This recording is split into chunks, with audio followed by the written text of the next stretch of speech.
অন্তর্বর্তীকালীন সরকারের এটা ব্যর্থতা। মব যদি হয়ে থাকে আপনি এতদিন কি করলেন? কিন্তু জনরোষকে আপনি মব কিভাবে বলবেন? বাংলাদেশকে ধ্বংস করেছে যারা, অস্ত্র দিয়ে ধ্বংস করেছে, কেউ হচ্ছে কলম দিয়ে, বুদ্ধিজীবীরা হাসিনার বৈধতা উৎপাদন করে নাই, ওই জনরোষকে আমি মব মানতে রাজি না। যারা মব বলছে তারা দেখবেন হঠাৎ করে এখন বিএনপি পন্থী হয়েছে।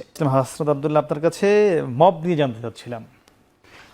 আচ্ছা, সিএসির যে ঘটনা, সাবেক সিএসি আওয়াল সাহেব নুরুল হুদা, ওনাকে ধরা হয়েছে এবং এখন এই ব্যাপারটাকে দেখেন, তিনটা রকিবুল যিনি সিএসি ছিলেন, আওয়াল ছিলেন, হচ্ছে এই যে নুরুল হুদা, উনাদের তিনজন থেকে শুরু করে নির্বাচনকে যারা হচ্ছে যারা ইন্টেনশনালি যারা নষ্ট করেছে তাদের প্রত্যেকেরই বিচার হওয়া উচিত।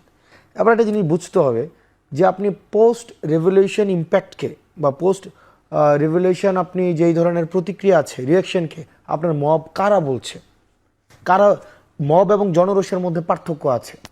এখন আপনার সিএসিকে যেই ধরনের জনরোষের এই প্রেক্ষাপটটা তৈরি হয়েছে, এখানে সরকারের ব্যর্থতা রয়েছে, কারণ সরকার যদি আগেই গ্রেফতার করতো তাহলে এই ধরনের পরিস্থিতি তৈরি হইতো না।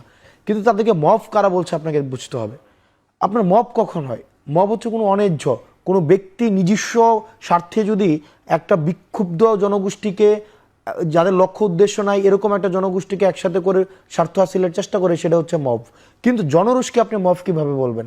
যারা এই ক্ষমতা কাঠামোর এগেনস্টে যারা লড়াই করেছে, সংগ্রাম করেছে এবং দেখলো যে যারা এই বাংলাদেশকে ধ্বংস করেছে, যারা দেখেন, কেউ হচ্ছে অস্ত্র দিয়ে ধ্বংস করেছে, কেউ হচ্ছে কলম দিয়ে এই ধ্বংসের বা এই খুনের বৈধতা উৎপাদন করেছে। যারা কলম দিয়ে খুনের বৈধতা উৎপাদন করেছে, যারা মগজ দিয়ে খুনের বৈধতা উৎপাদন করেছে, যারা টকশুতে এসে খুনের বৈধতা উৎপাদন করেছে, বুদ্ধিজীবীরা হাসিনার বৈধতা উৎপাদন করে নাই, হাসিনার অপকর্মের বৈধতা উৎপাদন 16 বছর ধরে করে নাই, তার কি 16 বছর ধরে মিডিয়াগুলো ছিল না? এবার তাদের আপনি বিচারটা কিভাবে করবেন?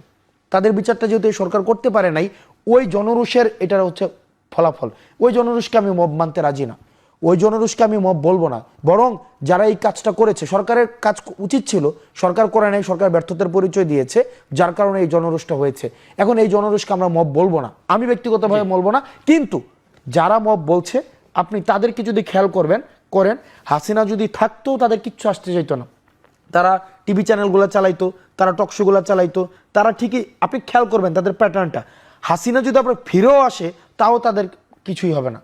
যারা যারা এটাকে মব বলছে, যারা মব বলছে তারা দেখবেন হঠাৎ করে এখন বিএনপি পন্থী হয়েছে, হালকা বিএনপি পন্থী।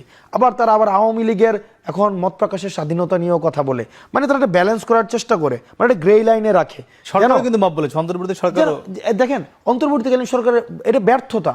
মব যদি হয়ে থাকে আপনি এতদিন কি করলেন?